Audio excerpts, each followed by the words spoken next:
Hello, Closure! So, may bago na naman po tayong attack. Team 17 FB Rocket News. So, anong gagawin natin pagka wala tayong RC na pang RC charge? Kunwari, naka-up yung ating RC.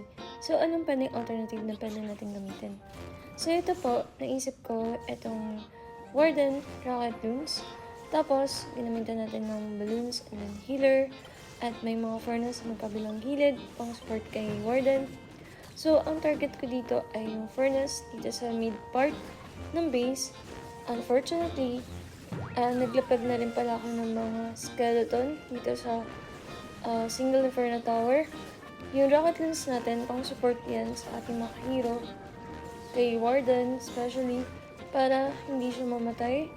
At the same time, para matrigger din yung mga hidden Tesla, if ever there is. So dito, nagkamali ako, medyo na-late ang aking pagbagsak ng fireball. So, nag-inbi na, trigger na yung inbis dito. Dapat naglapag na rin ako ng inbis, an additional inbi, para nasaktuhan natin yung defense dito sa gitna. Fortunately, nabahit. Ayan, sayang ang aking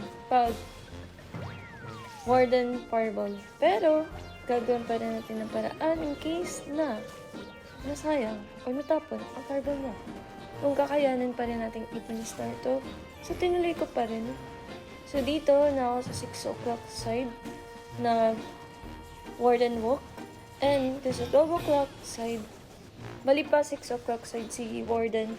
And then, dun ako sa upper part na ginamitin ko na katulad yung ability ni King. Naka-log launcher tayo, laman yan yung Super Yeti. Tapos, yan si Queen. Medyo na-late ako ng pagbato ng rocket lens. Matay yung ating pin dito. So, pagka pwedeng yung supportahan yung inyong mga hero ng rocket lens, yun yung gagamitin natin, yung rocket lens, para pang support sa kanila. So, ginamit ko na yung miss ni Minion Prince para makasupport sa mga ibang defense. And then, ayun. Makukuha naman natin to guys. Ability lang ni Warden. Kasi siya na talaga yung mag-destroy nitong PH.